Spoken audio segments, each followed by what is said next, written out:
Salut à tous, hein. Salut, salut, salut, salut, salut. Alors, comme prévu, vous êtes sur la page de la France Juste, hein. J'ai encore du mal, hein, parce que je suis encore sur la page des Gilets jaunes constituants en 92, hein. J'ai pas encore les réflexes, donc je partage rapidement. Bonjour à ceux qui vont arriver. Je vais partager rapidement et après on se met en place et puis je vais vous parler un peu de ce qui va se passer les jours qui vont suivre. Alors. Alors, 2 secondes, hein.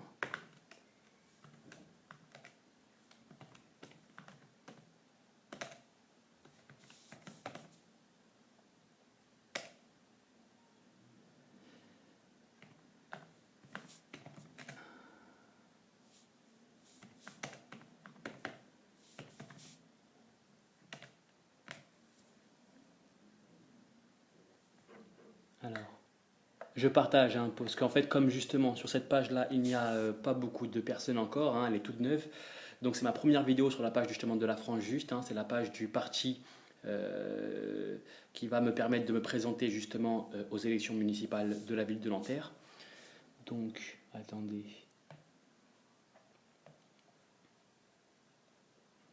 Donc c'est pourquoi je suis forcé de faire des petits partages avant, hein. Bien sûr, j'avais justement la page euh, ce contenu n'est plus disponible. Ok, d'accord. Bon, on va avoir du mal à s'en sortir, hein, je crois. Hop, hop, hop. Je recommence. Hop. Laissez-moi une petite minute, hein, une petite minute.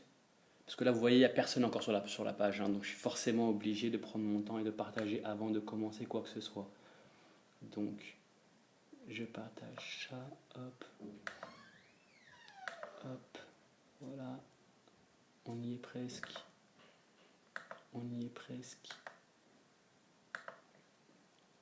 Voilà, ça c'est. Alors là, je viens de partager justement cette vidéo live sur la page des Gilets jaunes constituants en 92 pour que les gens qui sont dessus, parce que j'ai plus de 1000 personnes qui me suivent sur cette page-là, donc autant partager et les attirer vers cette page-là. Et puis je vais partager sur d'autres pages aussi. Donc voilà. Alors, hop.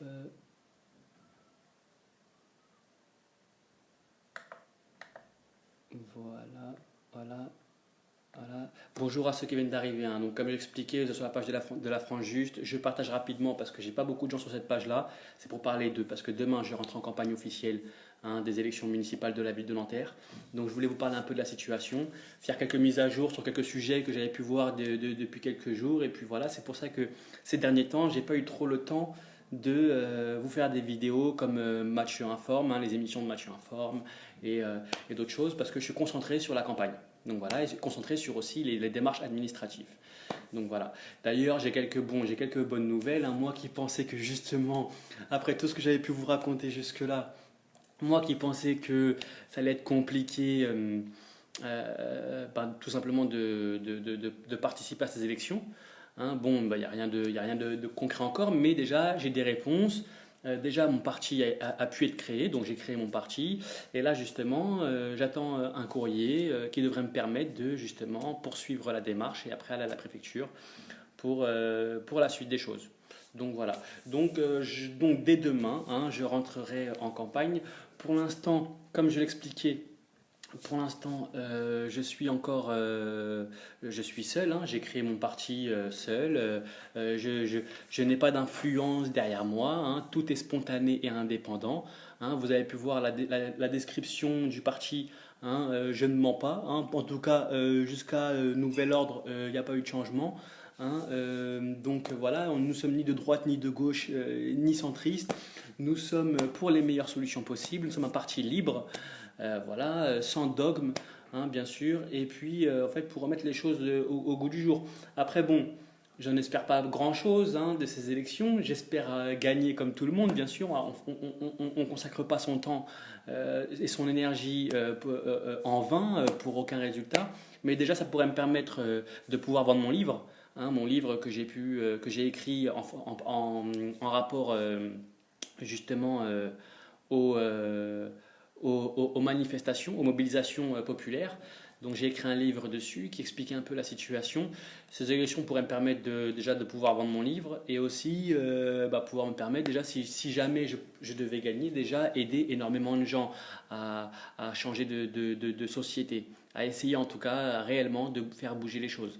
Parce que moi personnellement, je sais très bien que les gens qui sont là en place ne veulent pas faire bouger les choses. Ils disent oui, oui, oui, mais après ils ne le font pas vraiment. Hein. Depuis combien d'années, aux élections présidentielles, on nous dit moi, si j'étais président, je ferais, moi, si j'étais nanani, je ferais. Une fois qu'ils sont présidents, ils font quoi? Ils font rien. Voilà, ils font tous le même travail que Macron fait. Donc en fait, tout le monde dit bon, Emmanuel Macron, il a détruit la République et tout ça. Ça me fait bien rire.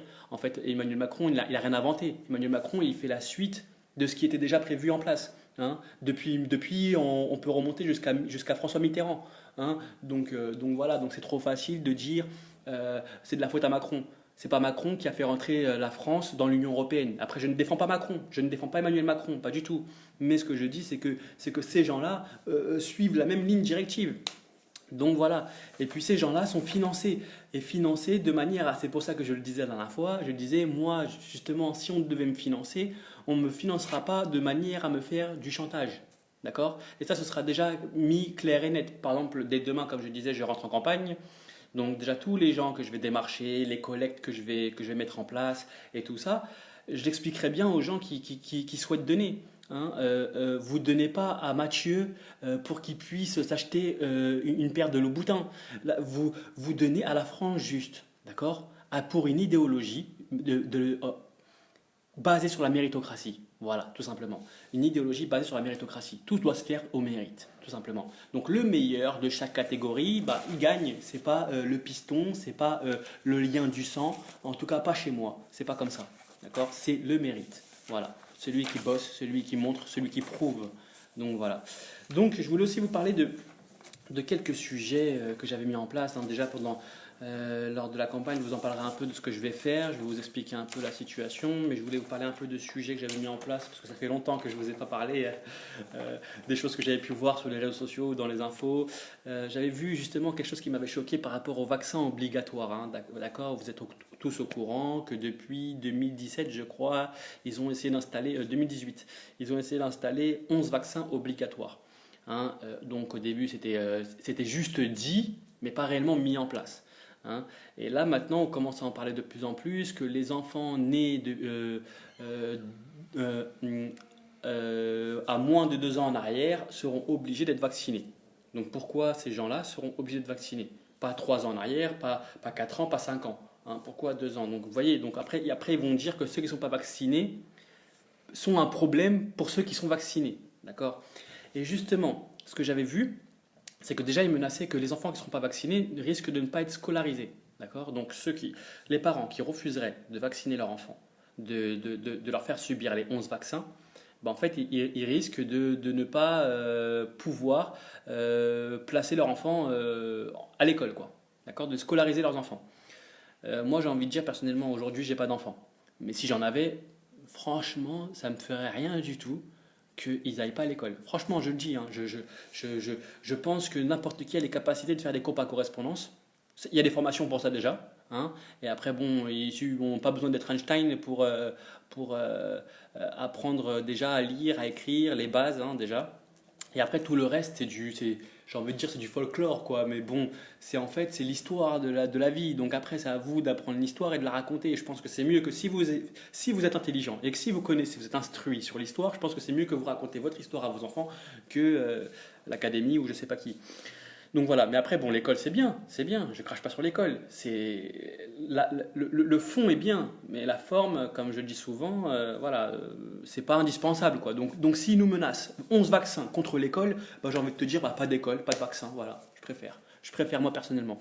Et donc, pourquoi j'en parle? Parce qu'en fait, Pourquoi j'en parle? Parce que déjà, il y a un monsieur, un pharmacien qui a dénoncé. Là, c'est récemment un pharmacien qui a dénoncé que parmi ces 11 vaccins, il y avait des vaccins qui étaient contaminés, dangereux pour la santé. Et il l'a certifié. Et il a même mis en cause les institutions officielles qui valident les vaccins et tout ça. Donc en gros, ceux qui font les tests, donc il y a les scientifiques qui ramènent le vaccin. Après, le vaccin, il est contrôlé. Et ben, ce pharmacien-là, il disait que même les institutions de contrôle ont menti. On mentit en disant que ces vaccins, il n'y avait aucun risque. Alors qu'en fait, si, il y avait énormément de risques. Parce que d'ailleurs, parmi ces vaccins, il y a un vaccin qui est contre le cancer du col de l'utérus. Et en fait, ce vaccin-là, en fait, pour le col de l'utérus, le cancer du col de l'utérus, en fait, il soigne que deux facteurs. Alors que le cancer du col de l'utérus, il en a au moins une dizaine, une vingtaine, une trentaine, enfin, il y a plein de facteurs, quoi. Et en fait, dans ce vaccin-là, il n'y a que deux facteurs qui pourraient qui pourraient soigner chez le cancer de l'utérus. Donc en fait, ça ne réglerait rien, vous comprenez. En fait, c'est donc, et il disait que en plus, dans ces vaccins-là, il y avait des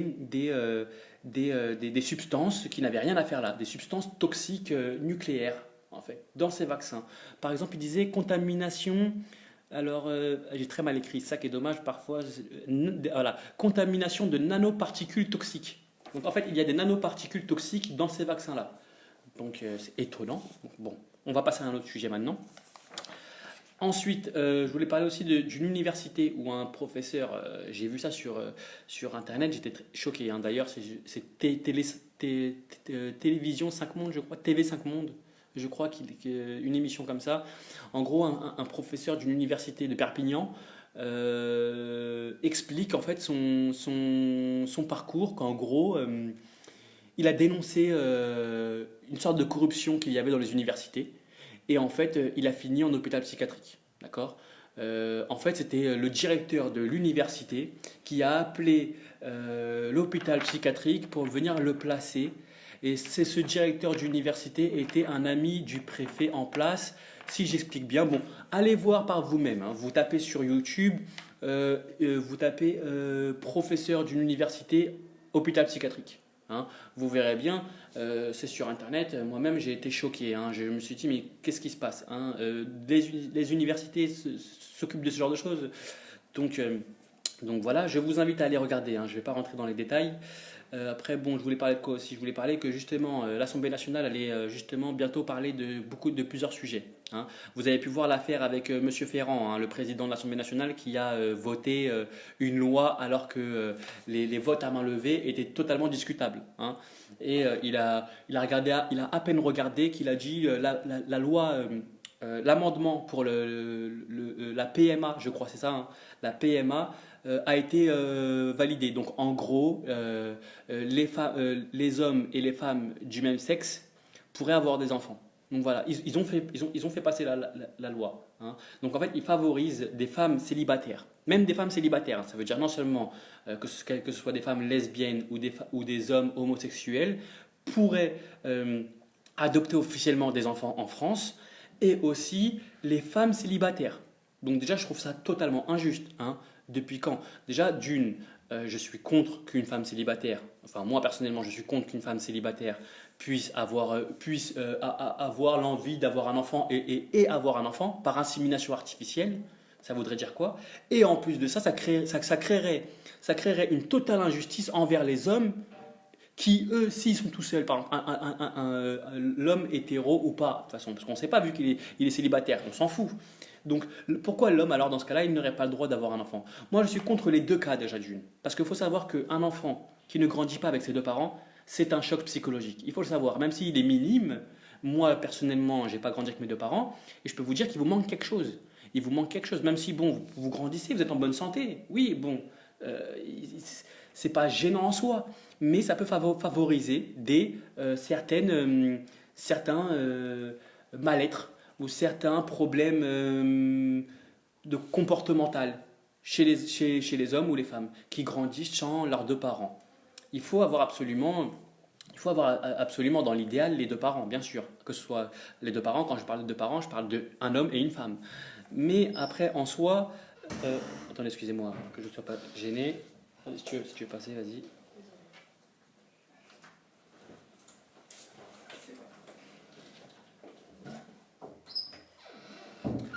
Voilà. Donc on reprend. Donc en gros, comme j'expliquais, donc voilà. Donc dans la normalité, ce serait un homme et une femme. Et comme je le dis, dans l'idéal, l'enfant doit grandir avec ses deux parents. Maintenant, bon, on peut très bien grandir sans ses deux parents et être en parfaite santé. C'est pas ce que je dis. Mais par contre, ça favorise beaucoup de dysfonctionnements dans le comportement des enfants malheureux, recroquevillés sur eux-mêmes dans les cours de récré ou du mal à s'adapter, tout peut jouer. S'il n'y a qu'une femme qui vous éduque aussi, ça peut favoriser l'homosexualité chez l'enfant qui grandit qu'avec sa mère. Euh, Plein d'autres choses comme ça, différentes. Bon, après, c'est des problèmes, c'est des choses humaines, mais en même temps, il n'y a pas d'éducation parfaite, hein. Vous pouvez éduquer de la meilleure manière votre enfant, il se peut qu'il devienne un délinquant. Enfin, voilà, il n'y a pas d'éducation parfaite. Mais ça aide énormément. Ça aide énormément. Donc voilà. Donc personnellement, cette loi a été passée et a été passée sur le pire, c'est qu'à l'Assemblée nationale, le vote était pas du tout majoritaire. C'est-à-dire, il était carrément discutable. On ne savait pas à main levée qui avait réellement la majorité. On ne savait pas. Et je crois que c'est Richard Ferrand, hein, le président de l'Assemblée nationale, qui a dit, qui a voté, qui a accepté la loi comme ça, donc voilà, très discutable, hein, vraiment. Et justement, à la fin du mois, ils vont parler de l'immigration, hein. Ça va être un sujet de l'Assemblée nationale. Qu'est-ce qu'ils vont parler sur l'immigration? Donc, bah, ça va être un sujet, bon, comme d'habitude, hein. Donc, ils vont parler de quoi? Ils vont parler de comment faire rentrer les migrants en France, comment les renvoyer chez eux, comment les intégrer dans la société. Sachant qu'en ce moment, il y a beaucoup de discussions à ce niveau-là qui disent que les migrants sont beaucoup mieux, enfin beaucoup plus aidés que les citoyens français directement, hein, même les citoyens immigrés, hein, qui sont là depuis plus de 10 ans par exemple, hein.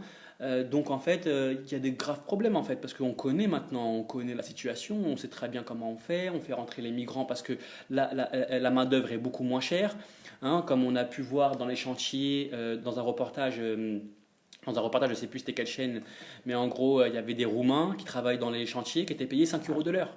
C'est illégal en France. Mais le Roumain, il n'osait pas porter plainte parce qu'il disait que chez lui, il était payé encore moins cher.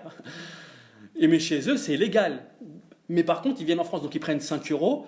Ils prennent 5 euros, mais ils se taisent parce qu'ils sont mieux payés que chez eux. Mais par contre, en France, c'est illégal. Mais eux, comme ils ne portent pas plainte, eh ben, la justice ne dit rien parce qu'ils ne portent pas plainte. Mais c'est quand même aberrant. C'est quand même choquant. Je comprends pas.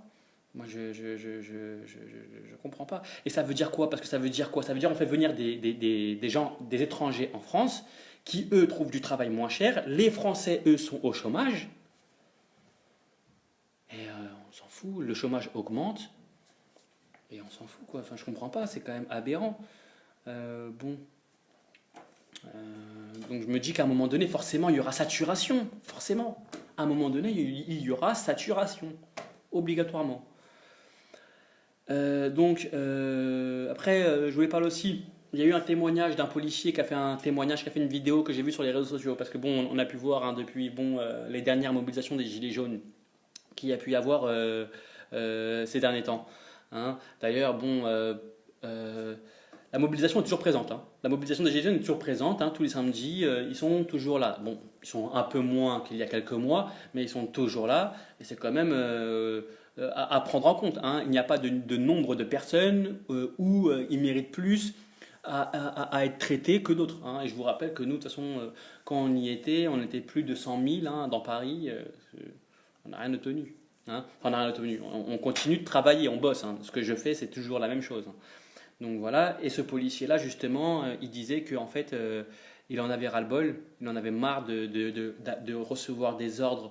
Parce qu'eux, ils reçoivent des ordres et ils sont obligés de les valider. D'accord? Et parmi, il y a un groupe de 10 policiers, une équipe de 10 policiers. Il se peut que parmi les 10 policiers, il y en a 3 qui sont très mauvais. D'accord? Les 3 qui sont très mauvais. Si les 10 policiers reçoivent l'ordre de attaquer, jeter des gaz ou tirer au LBD, les 3 qui sont mauvais vont tirer au LBD.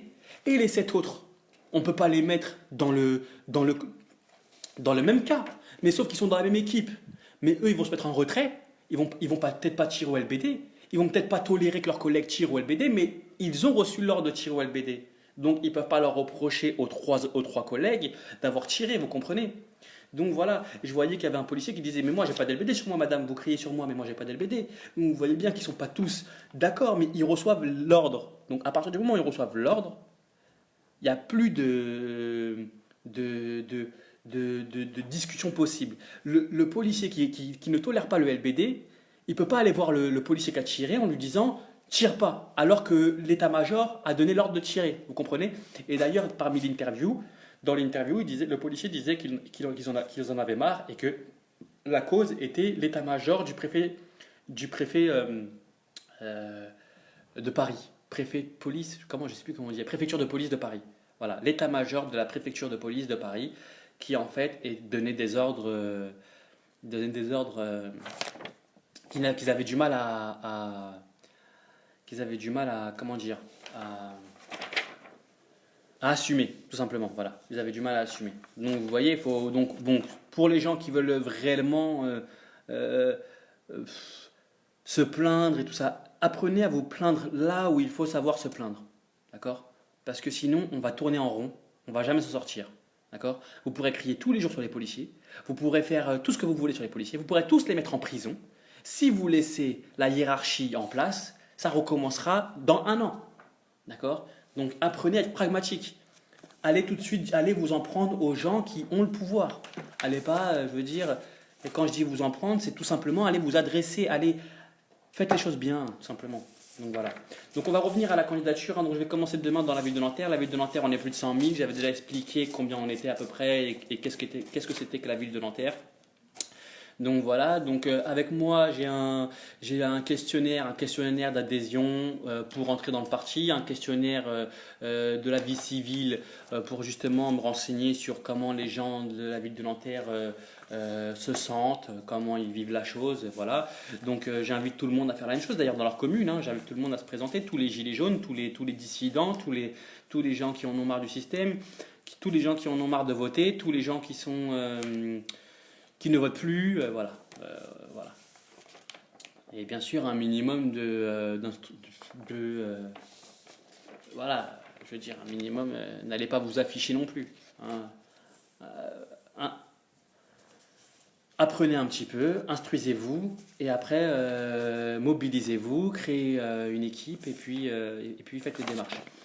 Donc voilà, j'ai une carte sur moi, hein, comme vous pouvez la voir. Donc ça c'est la carte, hein, de la ville, hein, que j'ai redessinée avec des zones. Donc voilà, donc à peu près il va me falloir, donc on a un peu moins de 6 mois, hein, pendant la campagne. Donc voilà, donc je vais me déplacer chez les gens. Ils auront la possibilité de faire des dons, de nous aider de plusieurs manières, de rentrer dans notre parti, de nous rejoindre dans notre campagne. Et voilà, hein, je veux dire, il y a tout à gagner, rien à perdre. Hein, dans tous les cas, il n'y a rien à perdre, vraiment rien à perdre. Donc voilà, donc tous les gens qui souhaitent une meilleure société, bah, c'est maintenant, je veux dire, tentez votre chance, tout simplement. Tout simplement. Tous ceux qui ont des problèmes avec l'écologie aussi, tous ceux qui sont inquiets pour l'écologie, c'est maintenant. Tous ceux qui sont inquiets pour l'éducation, c'est maintenant. Tous ceux qui sont inquiets pour la santé, tous ceux qui sont inquiets pour les emplois, tous ceux qui sont inquiets pour toutes ces choses-là, pour la culture, pour tout. Donc voilà, donc c'est maintenant. Voilà. Donc après, ce sera pas après, vous n'êtes pas forcé de me rejoindre, hein. Je vous demande même de créer votre parti et de faire la même chose. Mais après, je veux dire, si vous ne le faites pas, ben vous plaignez plus. Parce que là, on arrive à un moment donné, vous voyez bien, c'est dangereux. C'est dangereux. Donc bougez-vous, s'il vous plaît. Et puis souhaitez-moi bonne chance, hein. J'ai vu personne, là, de toute façon, personne n'a envoyé de commentaires, comme d'habitude, hein. De toute façon, je vais certainement changer de site pour les lives, hein. Je vais certainement changer de site. Je vais tester YouTube la prochaine fois. Attendez. Parce que vraiment, Facebook, je ne comprends pas, hein. J'avais une page avec plus de 1000 followers. J'ai jamais eu plus de 100 personnes qui regardaient mes vidéos, hein, donc étonnant. Maintenant, là, ils me proposent 10 euros pour me faire de la pub. J'en veux pas. Je veux dire, j'en veux pas du tout. D'accord? Je veux pas d'aide de vous. Moi, ce que je veux, c'est faire ce que. En fait, vous avez créé un réseau social. Donc, je l'utilise. Voilà, tout simplement. On vous demande rien, en fait. En fait, c'est comme quand là, je me présente aux élections. Je dois rien à personne, en fait. Voilà, je crée mon parti, les gens venaient. Je veux dire, depuis quand on est obligé de. Bref, enfin, ça m'agace. Ça m'agace parce qu'en fait, c'est toujours la même chose. En fait, c'est bourré de trolls, bourré d'espionnage électronique, bourré. En fait, on ne peut rien faire sans que sans vous avoir sur le dos. Et on a ras le cul, en fait. Voilà. Tout simplement, il y en a marre, en fait, de vous avoir sur le dos tout le temps, en fait. Vous êtes des menteurs. Je vais arrêter, de toute façon, je vais arrêter de parler. Mais vous faites que de mentir. Vous vous faites passer pour les gentils quand c'est la merde. Mais on sait très bien qui vous êtes. Donc c'est pour ça que de toute façon, j'ai créé mon parti et je veux que mon parti soit mélangé avec toutes sortes de personnes.